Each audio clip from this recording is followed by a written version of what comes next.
박혀 죽으시고 장사한 지 사흘 만에 죽은 자 가운데 다시 살아나시며 하늘에 오르사 전능하신 하나님 우편에 앉아 계시다가 저희로서 산자와 죽은 자를 심판하러 오시리라. 성령을 믿사오며 거룩한 공회와 성도가 서로 교통하는 것과 죄를 사하여 주시는 것과 몸이 다시 사는 것과 영원히 사는 것을 믿사옵나이다. 아멘. 하나님의 말씀은 출애굽기 27장 9절에서 19절까지 말씀을 교독하겠습니다. 122쪽에 있습니다. 구약 성경 122쪽.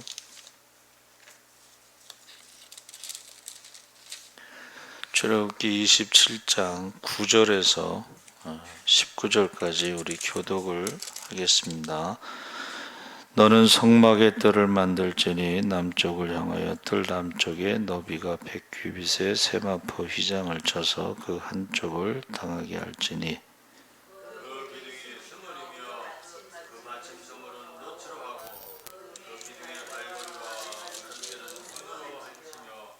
그 북쪽에도 너비가 100규빗의 포장을 치되 그 기둥이 20이며 그 기둥의 받침 20은 노수로 하고 그 기둥의 갈고리와 가름대는 은으로 할지며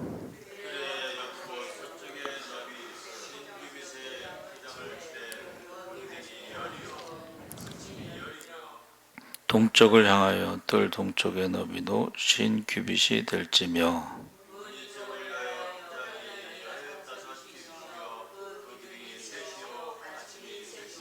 문 저쪽을 위하여도 포장이 15규빗이며 그 기둥이 셋이요 받침이 셋이며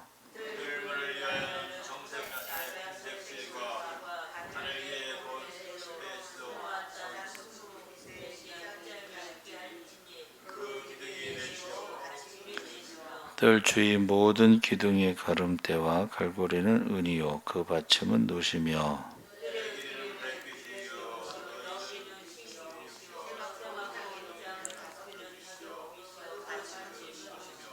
함께 읽겠습니다. 성막에서 쓰는 모든 기구와 그 말뚝과 뜰의 포장 말뚝을 다 노소로 할지니라. 아멘. 할렐루야. 예, 잘 오셨습니다. 오늘은 이제 주님이 십자가에서 돌아가시고 그 과정을 다 우리가 새벽에 말씀을 나눴습니다. 그래서 성막과 예수라는 제목으로 말씀을 심야기도에 나누려고 합니다. 첫 번째는 울타리 안에 있어야 하는데 세마포 포장 그것이 100m, 50m 흰 세마포는 바로 예수님을 나타내는데 겉으로 보면 예수님을 도덕적인 의로 바라보게 되는데 울타리 안으로 들어와야 한다. 우리가 그렇게 거룩한 것과 속된 것의 기준이 그 세마포 울타리 안에 있는 것을 거룩하다고 그러고 세마포 울타리 밖에 있는 것을 속되다, 세상적이다 이렇게 말하고 있습니다. 그래서 우리가 예수님 안으로 세마포 안으로 들어왔을 때에 이제 그게 구별되는 것이고 그래야 진정한 예수를 만나게 되는 것입니다. 울타리 높이가 2.5m니까 이게 보통 사람의 키로는 그 안쪽을 볼 수가 없죠. 안으로 들어와야 겉으로는 모릅니다. 그 울타리 안에 들어와야지 그때 은혜가 있다고 그랬는데 울타리 안에는 절대 안전한 곳이다. 그래서 이곳에는 화가 미치지 못한다. 시편 4편 8절, 121편 7절에 그리고 요한복음 6장 37절에 내게 오는 자는 결코 내어쫓지 아니하리라. 그래서 이 울타리라고 하는 것은 안전하다는 뜻이 있습니다. 우리가 이제 도피성과 같이 도피성은 이제 6개가 있잖아요. 그런데 이 성막은 하나밖에 없죠. 그래서 그 안에는 안전하고 두 번째는 그 안에 들어오면 그 울타리 안에 있는 모든 것은 주인의 것이다. 그래서 이 경계가 우리가 지게석을 옮기면 큰 범죄로 봅니다. 지게석, 땅을 경계 삼는 돌인데 그것을 옮기는 것은 남의 땅을 뺏어가는 거죠. 그래서 이 울타리 안에 있는 것은 모두 주인의 것인데 바로 주님이 주인이시다. 울타리 밖에는 하나님의 자녀라고 부르지 않습니다. 울타리 안에도 예수 안에 있어야지 하나님의 자녀라고 부르고, 이사야 43장 1절에 너는 두려워 말라 내가 너를 구속하였고 지명하여 불렀나니 너는 내 것이라 그랬습니다. 울타리 안에는 이제 하나님의 모든 것을 공급받을 수가 있습니다. 빌립보서 4장 19절에 나오는 것처럼, 또 요한복음 15장 7절에 너희가 내 안에 거하고 내 말이 너희 안에 거하면 무엇이든지 원하는 대로 구하라 그리하면 이루리라. 그러니까 울타리 안에는 그곳은 이제 기도하는 장소죠. 만민의 기도하는 집. 그래서 우리가 하나님 앞에 구하는 것을 두 마음 품지 않고 의심하지 않고 믿음으로 구하면 다 주실 줄 믿습니다. 아멘. 자, 그리고 이제 울타리 안으로 들어가려면 문이 있는데 동쪽에 문이 하나 있습니다. 그래서 요한복음 10장 7절에는 나는 양의 문이다. 그래서 양문 교회가 많죠. 양의 문. 그러니까 양의 문으로 들어가지 않는 사람은 도둑이라고 그랬습니다. 그렇죠? 그 도둑은 훔치고 죽이려고 들어오지만 그 양의 문, 그래서 예수님이 양의 문이 된다는 것은 문이 하나인데, 목자들이 이제 들에서 양을 키울 때에 그 목자가 양의 문으로 이렇게 막아요. 양들이 못 나가게. 그러니까 목자가 문이 되는 거예요. 목자가. 그러니까 예수님만이 그 양의 문이 되는 것입니다.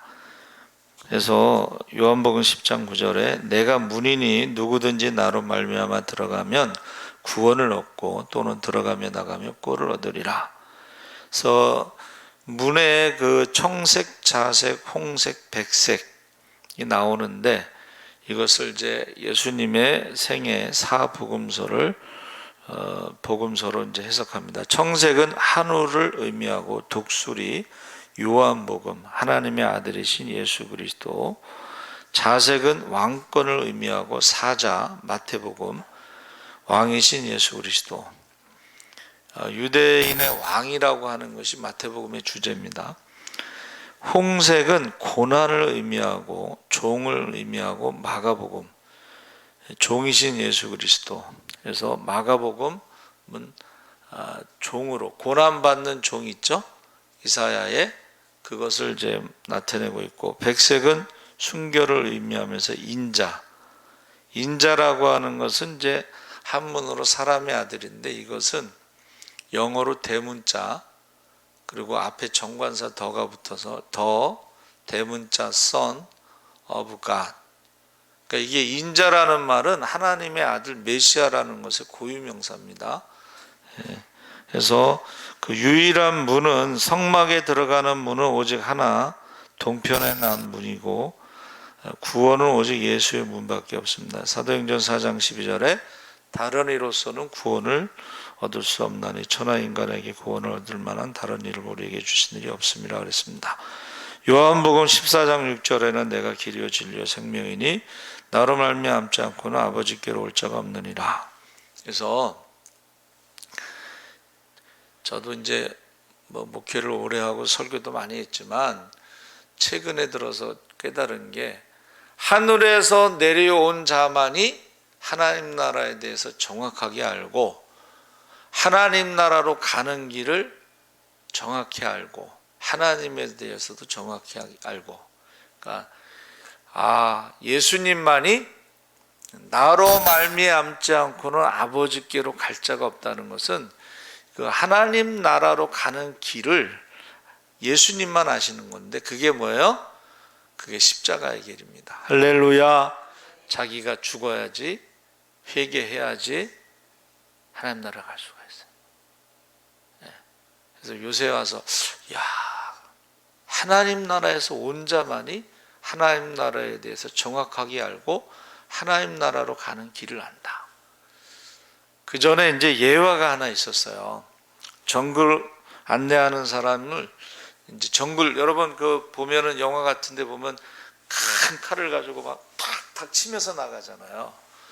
그럼 뒤에 따라가는 사람은 길이 없는데 가니까 지금 알고 가는 거냐고 그랬더니 그 사람이 뭐라 그래요?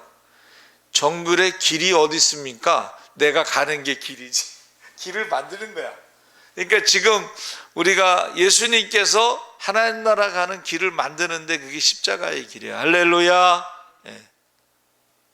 예수님이 길을 만드시는 거예요. 내가 길이요, 예? 진리요, 생명이다.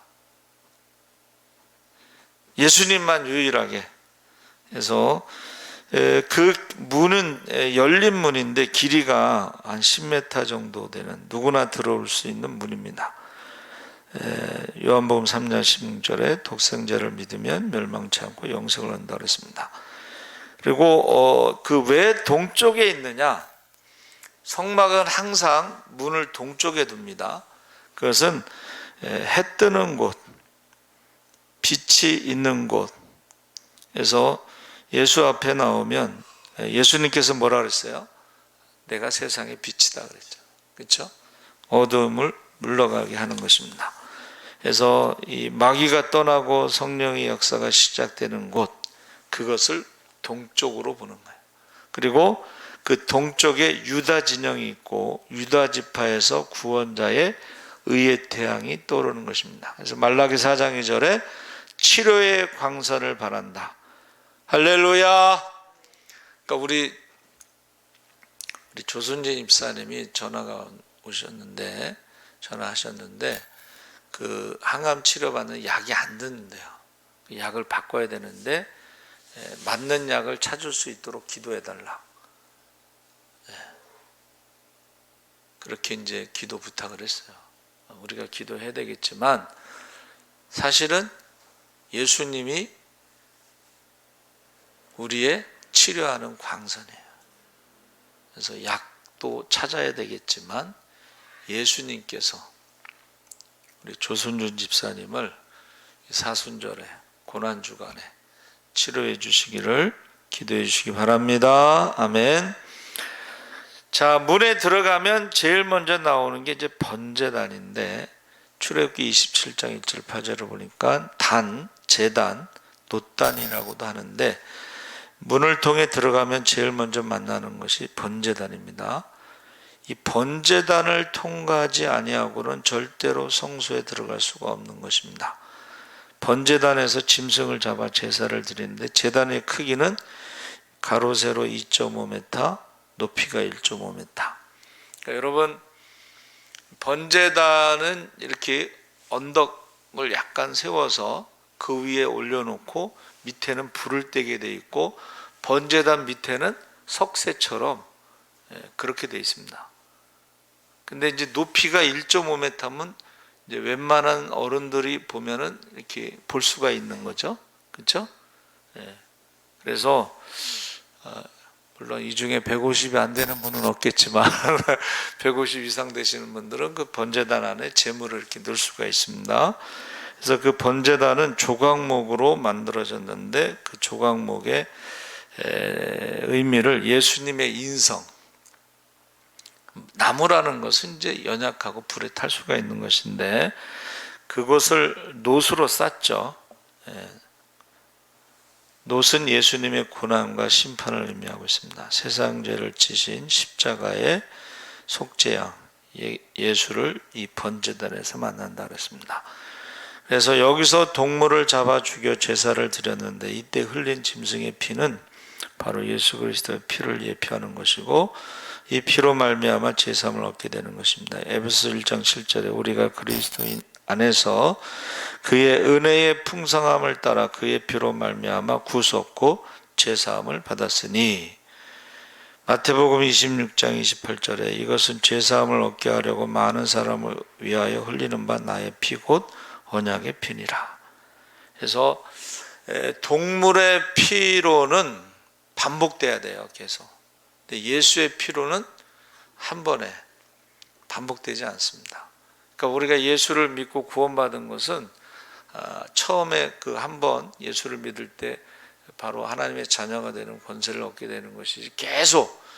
그래서 우리가 회개할 때요, 옛날에 회개한 거 계속 반복해서 회개할 필요는 없습니다. 그렇죠? 그래서 피 흘림이 없으면 죄사함도 없느니라. 그래서 예수님께서 십자가에서 흘리신 피로 우리가 죄사함 받는데, 그것을 언약의 피, 성만찬에 나오는 언약의 피입니다. 두 번째는 뿔이 있죠. 내 구퉁에 뿔이 있어요. 근데 그 뿔은 이제 능력을 나타내는데, 구원의 뿔로서 능력을 나타낸다. 여러분, 그 솔로몬의 형이 아도니아가 반역하다가 들통이 나서 죽게 되었을 때 제단 뿔을 잡았죠. 그때 솔로몬이 그를 죽이지 않고 살려주었습니다. 이 제단 뿔을 잡으면 죽이지 않았다는 거예요. 그리고 이 뿔에는 피를 발랐습니다. 그래서 보혈의 능력, 복음의 능력, 생명의 능력이 이 제단 뿔을 상징하고, 시편 18편 1절에 나의 힘이 되신 여호와여 내가 주를 사랑하나이다. 그 힘이 바로 제단의 뿔을 말하고, 2절에 여호와는 나의 구원의 뿔이시오 나의 산성이시로다. 여호와는 나의 구원의 능력이시다. 그 뿔이 능력을 말하고, 누가복음 1장 69절에 우리를 위하여 구원의 뿔을 그 종 다윗의 집에 일으키셨으니, 예수님은 바로 우리의 구원의 뿔, 우리의 구원의 능력이 되시는 것입니다. 할렐루야. 그 다음에 제물을 잡아 하나님께 제사 드릴 때 하늘에서 불이 내려와 살랐다 그랬어요. 최초의 번제물을 살은 것은 이 땅에서 만든 불이 아니라 하늘의 불이다. 그래서 이 불은 하나님의 응답을 뜻하는데, 이 번제라고 하는 것은 불에 태웠을 때 향기가 올라갑니다. 그래서 영어의 그 please라는 말이 기쁘게 하다 이런 뜻입니다. 그러니까 please하고 부탁을 할 때 뭐예요? 마음을 풀고 이렇게 잘 이렇게 기분 좋게 해라 이런 의미인데, 마음을 풀 수 있는 게 뭐냐면 제물의 번제의 향기가, 그러니까 이제 번제다는 것은 각을 떠서 쪼개고 불로 태웠을 때에 하나님 앞에 헌신을 의미하거든요. 그러니까 이제 자기가 죽고, 제물은 반드시 죽어야 됩니다. 그러니까 저와 여러분이 하나님 앞에 예배의 목적이 헌신이라고 그랬는데, 그 헌신은 자기가 죽어야지 헌신이지, 너무 살아서 팔딱팔딱 돌아다니는 건 헌신이 아니야. 여러분 좀 죽어야 돼요. 죽어야지 제물이 되고, 그때에 자기를 부인하고 십자가를 지고 주님을 따르고 주님 뜻대로 살기로 할 때에 하나님이 기뻐하신다는 거예요. 하나님은 우리가 회개할 때 기뻐하시지, 자기가 죽을 때 기뻐하시지, 자기를 부인할 때 기뻐하시지, 너무 살아있으면은 하나님 기뻐하시지 않습니다. 그래서 그 번제라는 것은 아까 말한 대로 이제 향기가 올라간다는 뜻이고, 이 하나님의 불은 내려온다는 뜻이죠. 레위기 9장 24절에 불이 여호와 앞에서 나와 단 위에 번제물과 기름을 사른지라. 역대상이 21장 26절에 여호와께서 하늘에서부터 번제단 위에 불을 내려 응답하시고. 그러니까 번제단에 이제 우리가 보통은 밑에서 불을 떼지만, 때로는 하나님께서 밑에서 불을 떼는 것이 아니고 위에서 불이 내려서 사른다는 그런 것을 말하고 있습니다. 그 다음에 이제 만나는 게 물두멍인데, 이건 거룩함으로 씻어주소서 해서 번제단을 거쳐 성소를 향해 들어가고, 그 사이에 번제단과 성소 사이에 물두멍이 있는데, 그것을 이제 큰 것을 바다라고 불러. 바다. 물두멍이 얼마나 큰지 바다라고 부르는데, 그 밑에 이제 조그만 뭐 항아리 같은 것이 있어갖고, 저희가 용인에 갔더니 목사님 나오시라고 그러더니 거기서 손을 씻으라고 그러고 이제 수건을 이렇게 닦고서 이제 그 성소와 지성소 안으로 들어가요. 우리가 이게 물두멍에서 씻지 않고 들어가면 죽습니다. 그래서 하나님 앞에 우리가 회개하지 않고 성소, 지성소에 들어가면 죽습니다. 그래서 그 물은 성화, 깨끗하게 하는, 거룩하게 하는, 그래서 예수 믿고 구원받은 것이 번제단의 피를 통과하고 그 다음에 성화의 삶의 물두멍에서 물로 씻어 이루어지고, 예수님께서 돌아가실 때에 창에 찔려 옆구리에서 흘러나온 것이 피와 물이었습니다. 요한복음 19장 34절에. 그러니까 예수님이 우리를 위해서 피를 흘리신 것도 있고, 우리를 깨끗하게 하기 위해서 물을 흘리셨고, 그래서 이 물이라고 하는 것은 그 성소에 꼭 필요한 거예요. 왜냐하면 이게 깨끗하게 씻으려면 물이 꼭 필요합니다. 제물도 씻고, 제물도 씻어야 되고, 그리고 제사장이나 대제사장도 역시 물로 씻어야 됩니다. 그래서 에베소서 5장 26절에 이는 곧 물로 씻어 말씀으로 깨끗하게 하사 거룩하게 하시고, 그래서 성경에서는 이 물을 말씀으로 해석합니다. 그래서 내게 강 같은 평화, 그 복음성가 그 전에 많이 했는데 요새는 잘 안 하죠. 그게 이제 건기 때 그 와디라고 하는 시냇물에 물이 없으면요, 거기가 동물들의 화장실이 되는 거, 쓰레기장이 돼요. 한마디로 말하면 이제 더러운데 우기가 돼서 어떻게 해요? 물이 그 더러운 것을 싹 씻어 내려가는 거예요. 그때 그게 바로 내게 강 같은 평화가 되는 거예요. 더러움이 있을 때는 평화가 있을 수가 없어요. 그런데 씻겨나가고 깨끗할 때 그게 강 같은 평화가 오는 것입니다. 그래서 그 다음에 이제 수정드는 여인들이 있는데, 물두멍 회막에서 수정들던 여인들이 놋거울을 만들었습니다.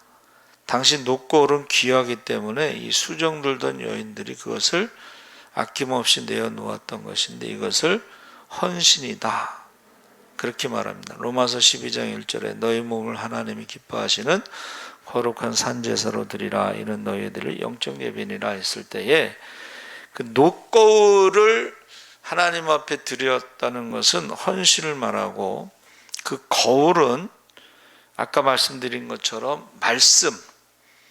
말씀을 또 거울에 비춰서 자기 자신을 보는 거죠.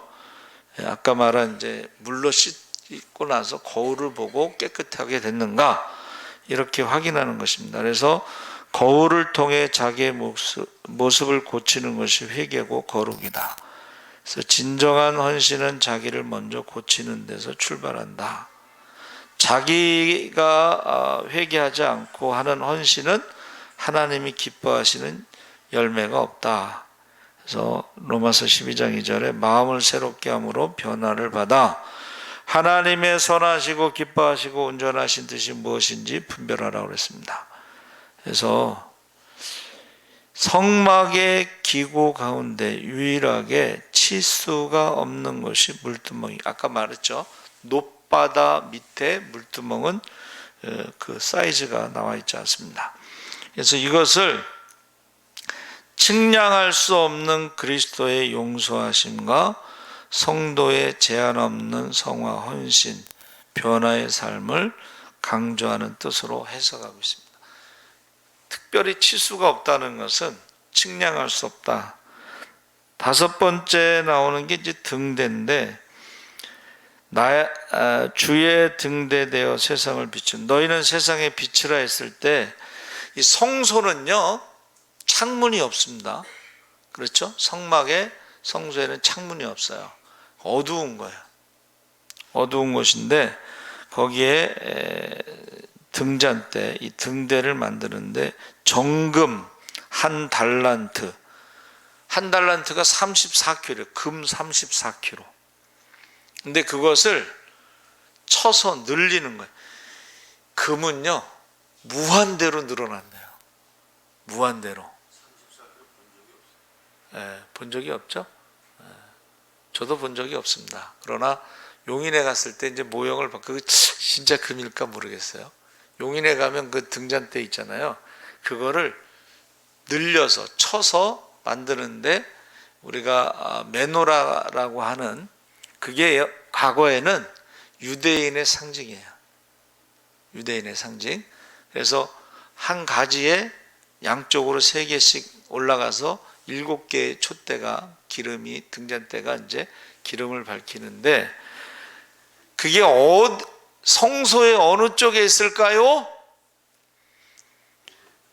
맨날 이게 이제 헷갈렸는데, 우리가 용인에 갔다 오고 나서는 정확하게 본 게 있으니까 헷갈리지 않습니다.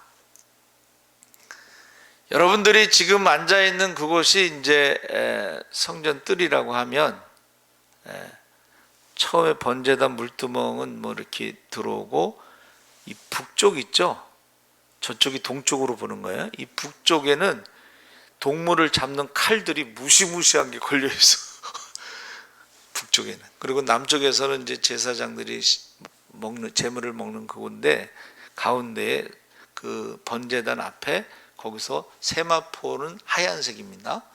그럼 양을 갖고 오면 목을 딱 따면은 이 피가요 쫙 세마포에 뿌려져요. 그 목사님 그 설명하시는데 굉장히 실감나게 거기 양들의 모형도 있고 막 그래요. 성소에 이제 물두멍에서 손 씻고 성소에 들어가면 이 성가대석이 떡상이 있습니다.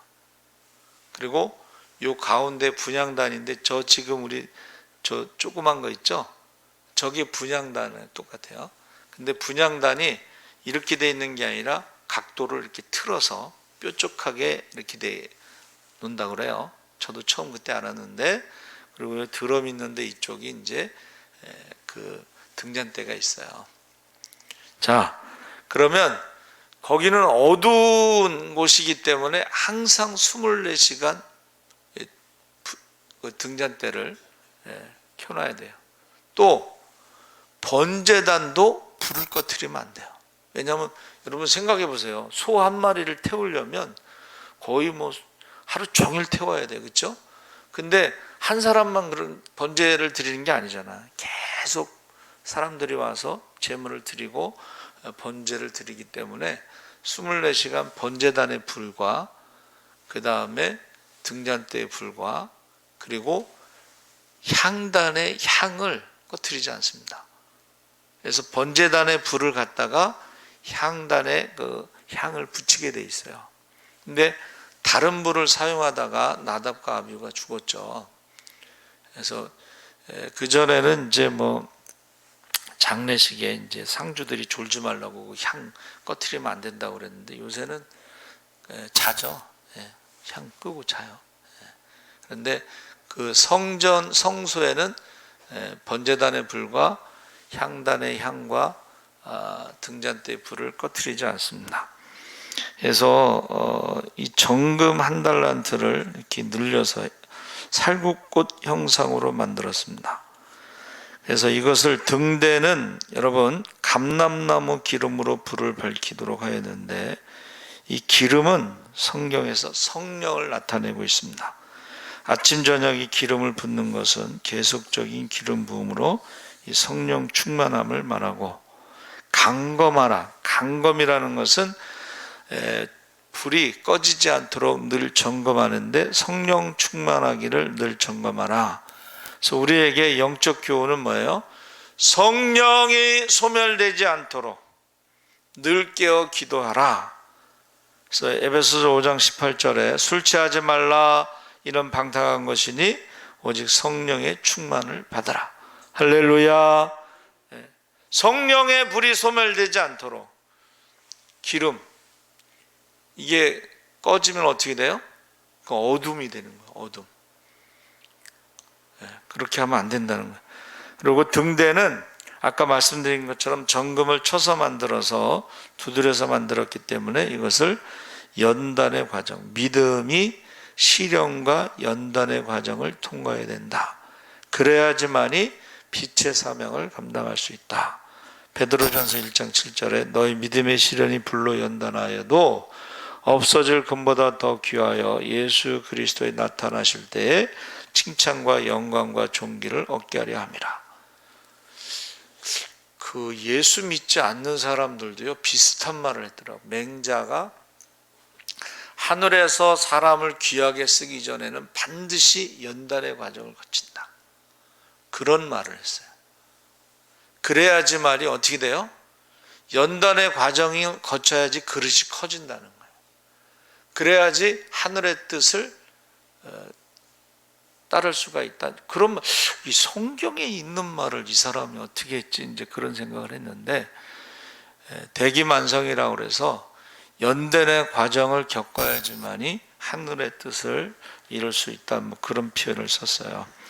그 다음에 등대의 모든 것은 아까 말씀드린 대로 밑판과 줄기와 잔, 꽃받침 모두가 한 덩어리로 연결되어 있듯이 우리는 연합되어야 된다. 여러분, 교회 연합 말을 많이 하잖아요. 근데 교회가 연합되기 위해서는 성령 충만함을 받아야지 연합될 수가 있습니다.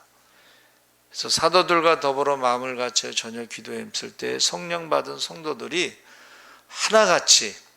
하나같이 모이게 힘쓰고 기도에 힘쓰고 집에 있든지 성전에 있든지 예수가 그리스도라는 것을 가르치기와 전하는 것을 쉬지 않았다 그랬어요. 할렐루야.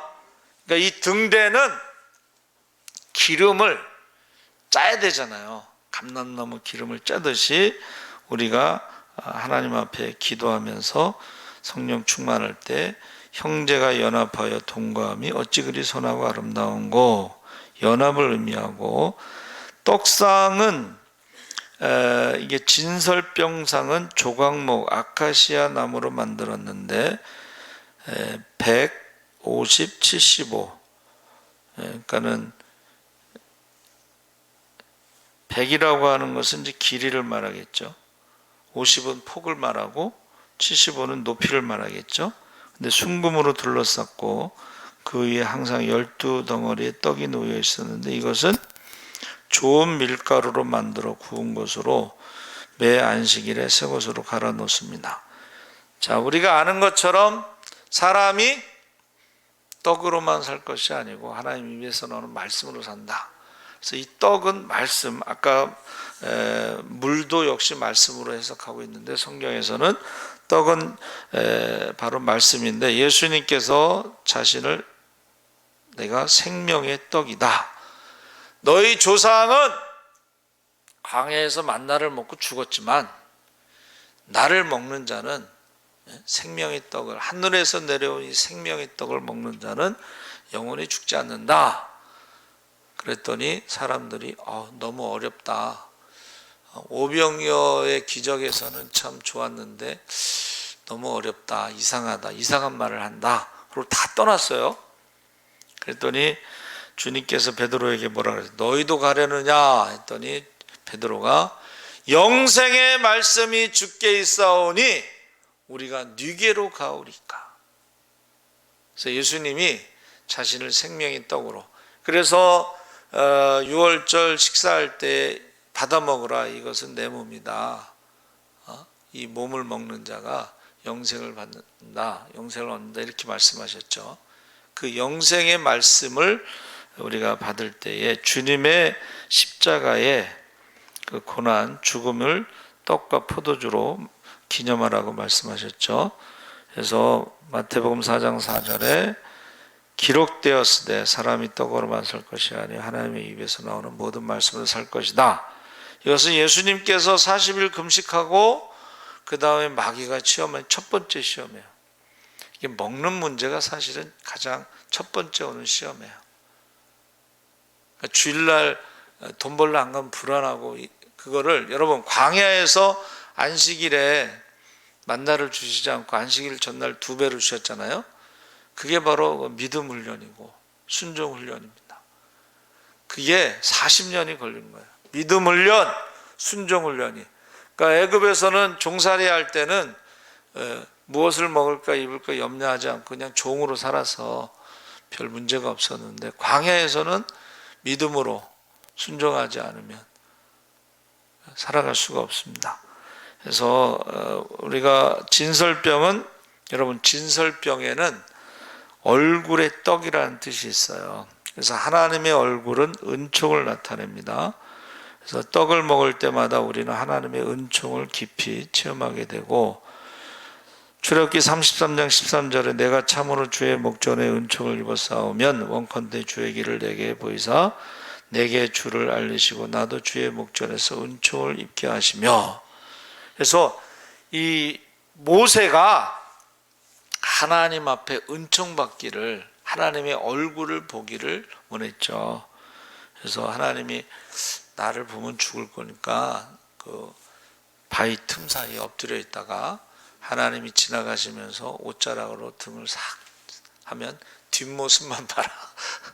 여러분, 뒷모습만 봐도 은혜가 될 줄 믿습니다. 저는 환상 가운데 추운 겨울에 이제 교회에서 자고 새벽기도 인도하라 그래서 하는데 누가 옆에 와서 서 있는 거예요, 이렇게. 그래서 난 저때 목사님인 줄 알았어. 목사님이 아니야. 근데 너무 마음이 평안한 거야.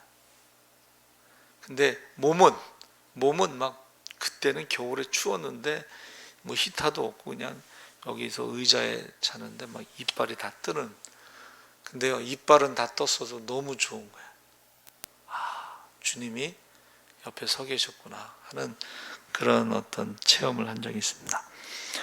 교제는, 떡은 교제를 의미한다고 그랬습니다. 12개의 떡은 12지파로서 구원받은 백성을 상징하고, 성도는 하나님의 상에서 서로 교제하며 삶을 나누죠.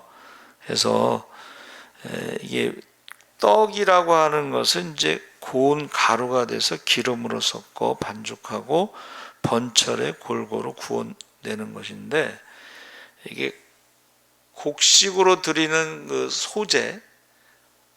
소재가 여러 가지로 드릴 수가 있어요. 그렇죠? 가루를 만들어서 이렇게 떡을 만들어서 할 수도 있고, 죄송하지만 이제 이렇게 수제비처럼 삶을 수도 있고, 또 번철에 구울 수도 있고, 소재의 방법이 여러 가지가 있습니다. 근데 공통점은 뭐냐면 자기가 부서져야 돼. 자기가 부서지지 않으면 가루가 될 수가 없어요. 그렇죠? 그래서 이 교제를 의미한다. 그래서 저희가 사도의 가르침을 받아 서로 교제하며 떡을 떼며 기도하기를 전혀 힘쓰니라. 그래서 초대교회의 특징 중에 하나가 떡을 떼며 교제를 했다는 거예요. 이게 구역 예배가 이제 그런 모습을 갖고 있는데, 요새는 구역 예배를 이제 안 드리잖아요. 그게 뭐냐면 자기 집을 개방하지 않는 거예요. 자기 집을. 그런데 여러분, 그 11시 예배나 뭐 이제 공예배 때는 우리가 구체적으로 기도 제목을 나눌 수가 없어요. 그렇죠? 그런데 구역 예배 때는 구체적으로 기도 제목을 나눌 수 있어요. 그래서 그 전에 노인구역 있죠? 노인구역 이제 식사를 대접하면 이제 그때 말씀을 전하고 나서 기도 제목을 구체적으로 나눠요. 그러면 이제 그 기도 제목을 놓고 기도를 같이 하잖아요, 합심으로. 그러고 나면 응답을 받아요. 그러면 자녀들이 입에서 어머니가 교회 가서 기도해 가지고 이렇게 응답 받았다라고 자녀들이 고백을 한다 그래요. 자녀들이. 그래서 이 구역 예배가 살아야지 가정이 산다. 제가 이제 늘 기도하죠. 구역 예배가 살아야 가정이 사는 것은 구체적으로 기도하고 구체적으로 응답받을 때 가정이 산다는 거예요. 근데 요즘에는 구역 예배 안 드리고, 또 봄, 가을 대신방도 마찬가지예요. 지금 사실은 우리가 사순절에 기적의 새벽 기도라고 그래서 기도 제목 놓고 막 기도하고 이제 응답받고, 이제 봄 대신방 할 때 목사님 기적이 일어났어요. 그랬거든요. 근데 지금은 이렇게 기적이 일어났어요 하는 분위기가 아니야, 보니까. 하여튼 우리가 사순절에는 기적의 새벽 기도하고 막 구체적으로 기도하고 응답받고, 대신방 때는 기적이 일어났어요 하고 사람들이 간증을 했거든요. 그래서 우리가 이 교제라고 하는 것은 굉장히 중요하다. 7번째, 그 향단에 물을 붓고 기도를 쉬지 않게 하소서. 향단은 조각목으로 만들어 금으로 썼다 그랬어요. 노수로 싼 게 있고 금으로 싼 게 있는데 50, 50 하고 100, 저게 향단이면 가로 세로가 50이고 높이가 1m 정도 됐다 그랬죠. 그래서 출애굽기 30장 34절에 여호와께서 모세에게 이르시되 너는 소합향과 나감향과 풍자향의 향품을 취하고 그 향품을 유향에 섞되 각기 동일한 중수로 하고 동일한 무게로 하고. 그래서 그 향을 어떻게 해요? 섞어가지고 이제 하는데, 소합향은 인도산 향으로 치료제로 쓰였던 것입니다. 그러니까 기도가 우리의 상한 심령과 육신을 치료할 수 있는 능력이 있는 것을 믿으시기 바랍니다. 마음도 치료하지만 몸도 치료한다는 거예요. 기도가. 기도와 금식 외에는 이런 요가 나갈 수 없다.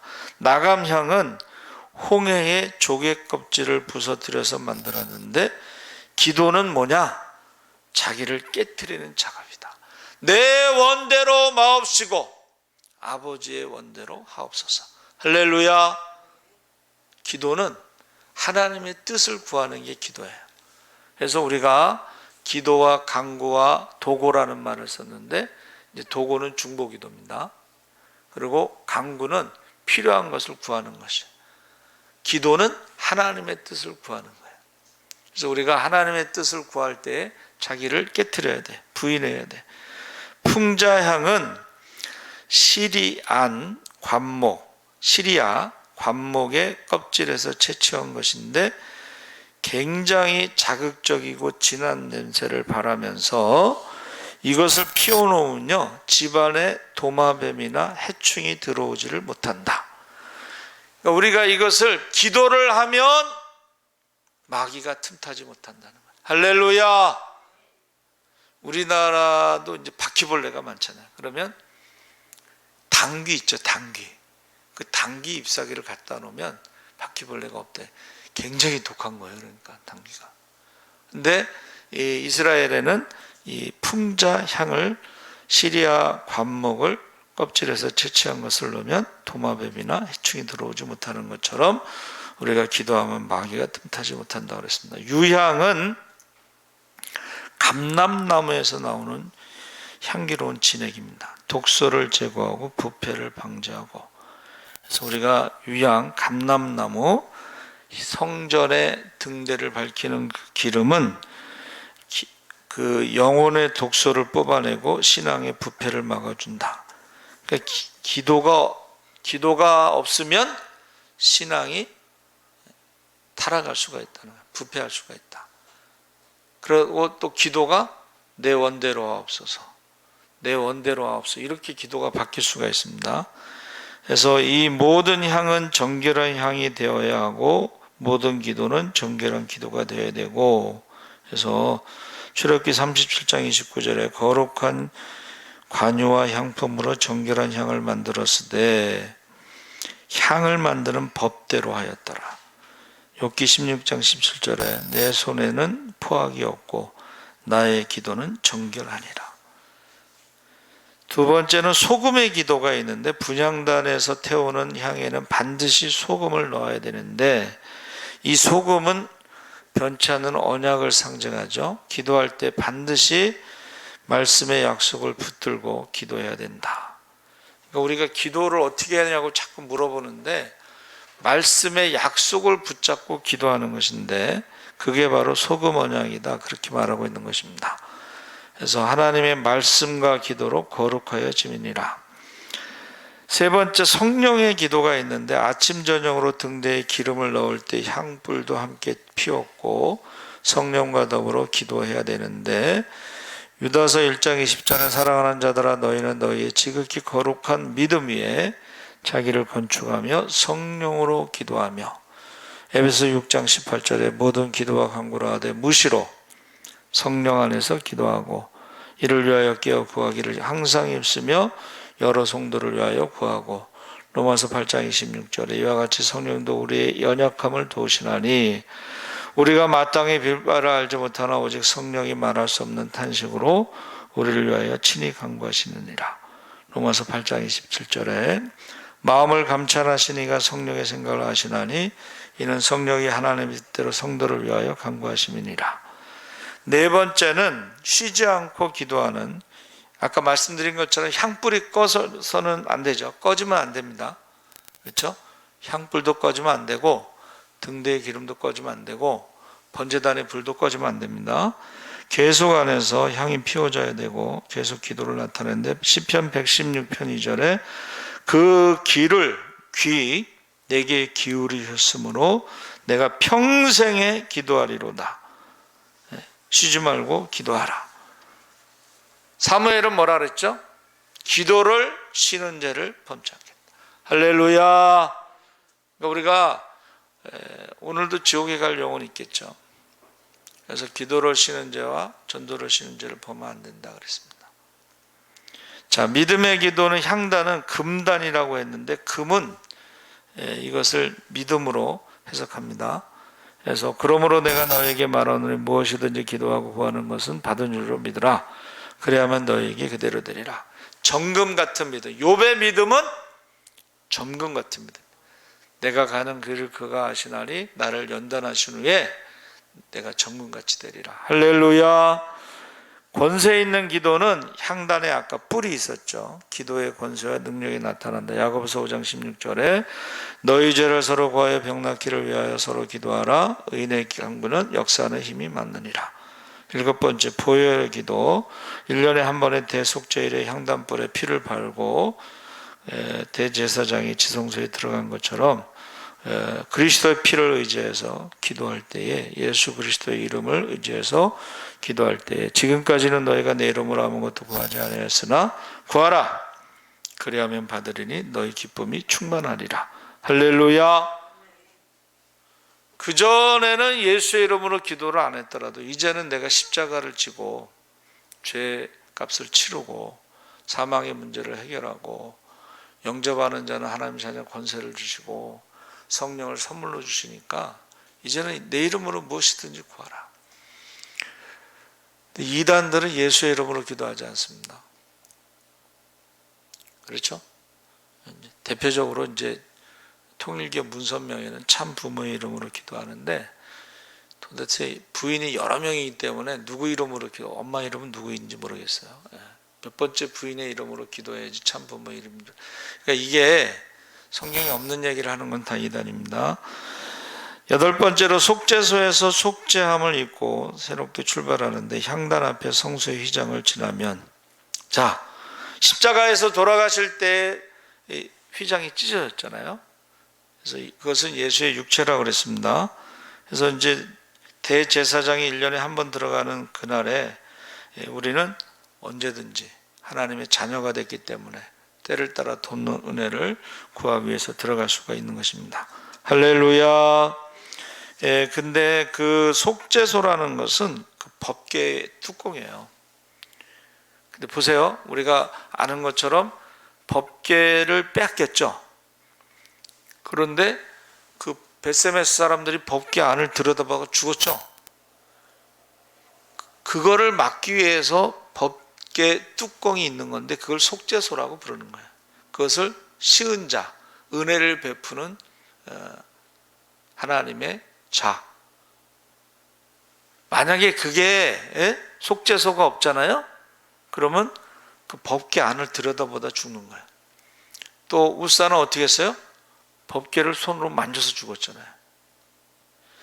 그건 무슨 말이냐면 대제사장 또는 레위인 중에서도 고핫 자손만 어깨에 맬 수가 있는데 그 손으로 만졌어요. 그만큼 무서운 거예요. 그러니까 하나님에 대해서 두려움이 없었던 것이고 법궤에 대해서도 말씀을 몰랐던 것이고, 물론 뭐 얼떨결에 잡을 수도 있는데 그 오랜 세월 동안의 법궤에 대해서 몰랐다는 건 그 책임이 있는 거예요. 우리가 신앙생활을 오래 했는데 하나님에 대해서 모르고 예수님에 대해서 모르고, 그거는 책임이 있는 겁니다. 법계에 대해서 그렇게 오랫동안 함께 있었는데 그걸 몰랐다는 것은 거기에 책임이 있는 거예요.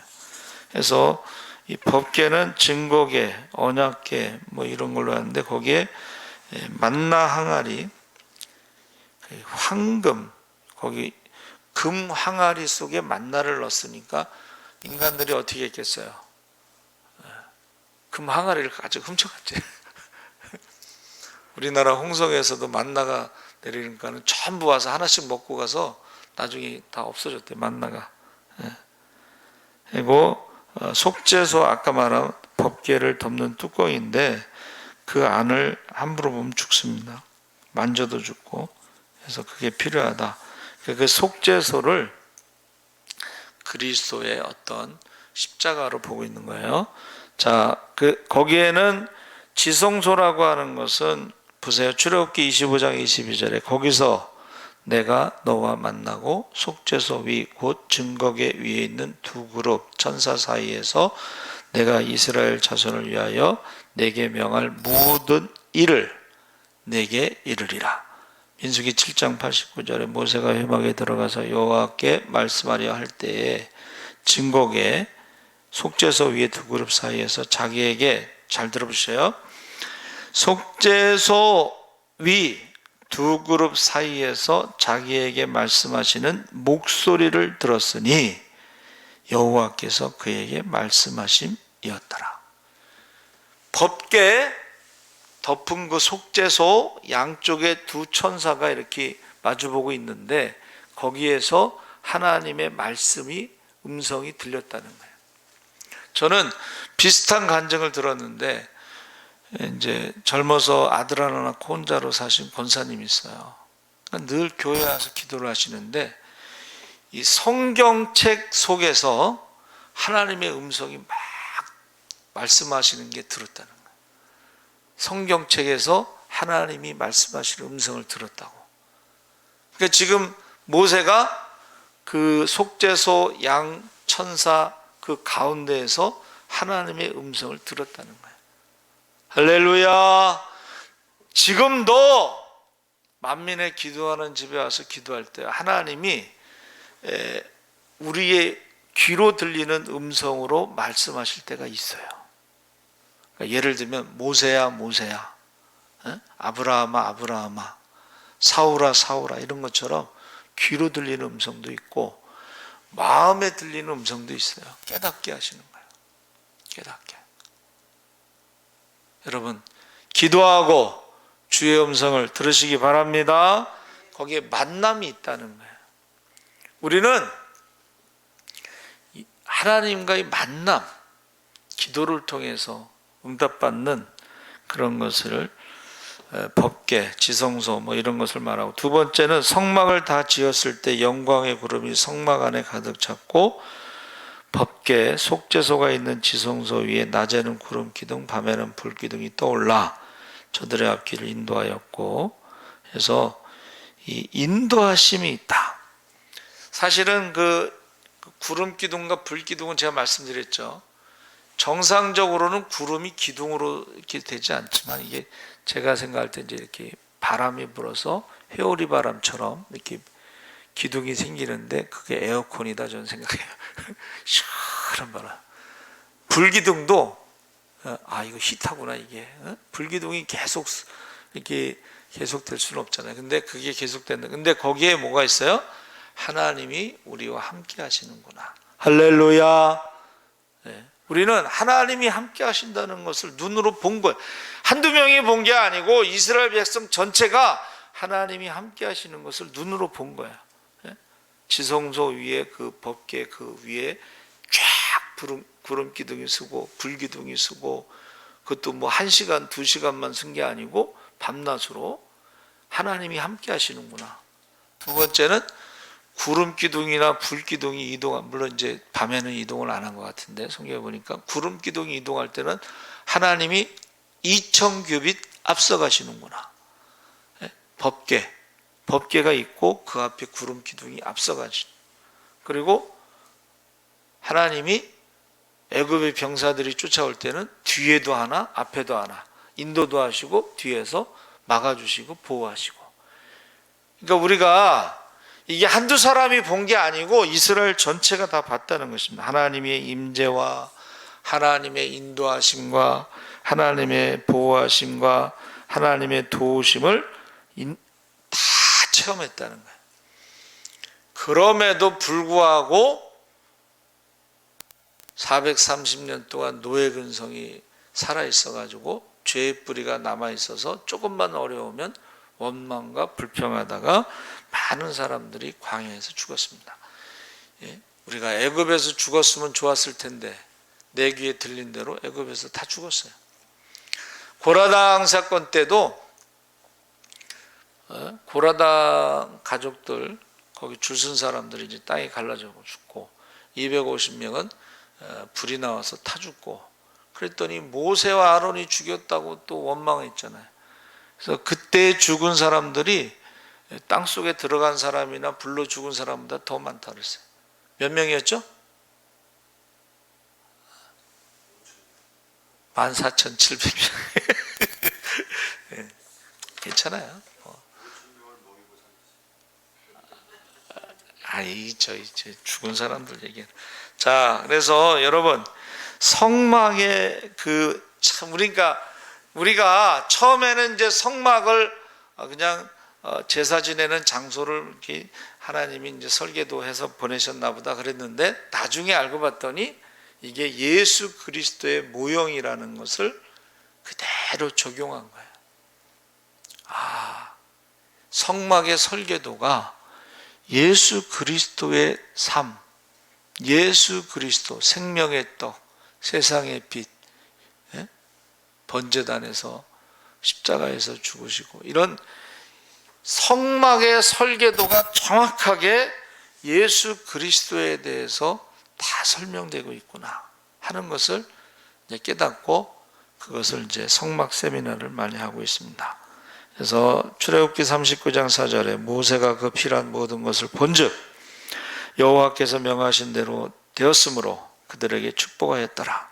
레위기 9장 23절 모세와 아론이 회막에 들어갔다가 나와서 백성에게 축복하며 여호와의 영광이 온 백성에게 나타나며, 로마서 15장 29절에 내가 너에게 나갈 때 그리스도의 충만한 축복을 가지고 갈 줄을 아노라. 그래서 성막이라고 하는 것이요, 미시칸이라고 하는 히브리어를 썼는데, 이것은 한번 따라해보세요. 순종훈련. 애굽에서 종살이 하다가 나와서 그 성막을 짓는데 어마어마한 돈이 들어갔잖아요. 근데 사람들이 헌신해서 그 설계대로 다 할 때에 너무 많이 갖고 와서 이제 그만 갖고 오라고 그랬잖아요. 근데 말씀하신 대로 철저하게 정확하게 성막을 지은 것입니다. 그래서 이게 순종훈련, 말씀훈련, 그런 의미가 있습니다. 그저 미시칸이라고 하는 성막 히브리어는 순종훈련, 헌신훈련, 그리고 성막이라고 하는 이제 한문에는 거룩할 성자는 기도하고 응답받는 그런 뜻이고, 막이라는 것은 해를 감추는 풀과 같은 천막, 거기에는 햇빛이 들어갈 수 없도록 만들어 놨는데 거기가 바로 하나님을 만나는 기도하는 장소라는 뜻이에요. 그러니까 우리가 흔히 말하는 이제 골방 기도 이런 거 있잖아요. 막이라고 하는 것이 햇빛이 들어가지 않는 천막으로 이렇게 어둠의 장소인데 거기가 기도의 장소입니다. 그래서 저와 여러분이 교회에 오면은, 기도하는 장소에 오면, 만민의 기도하는 집에 오면 회개 기도를 해야 되는데 예배 시간 전에 와서 그 전에는 기도를 했어요. 예배 시간 늦게 들어와서 예배 끝나자마자 가고 그런 게 아니라 여기 오면, 그래서 예배 시간 외에 우리가 기도하려고 교회에 오는 경우가 있습니다. 그렇죠?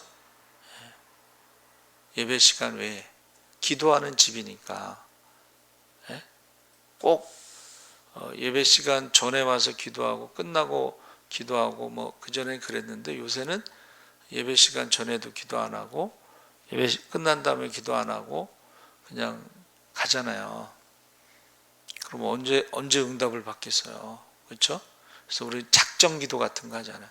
40일 작정 기도, 뭐 40일 철야 작정 기도, 40일 상기도 작정 기도, 이런 작정 기도가 있었는데 요새는 그런 말이 좀 없어진 것 같아요.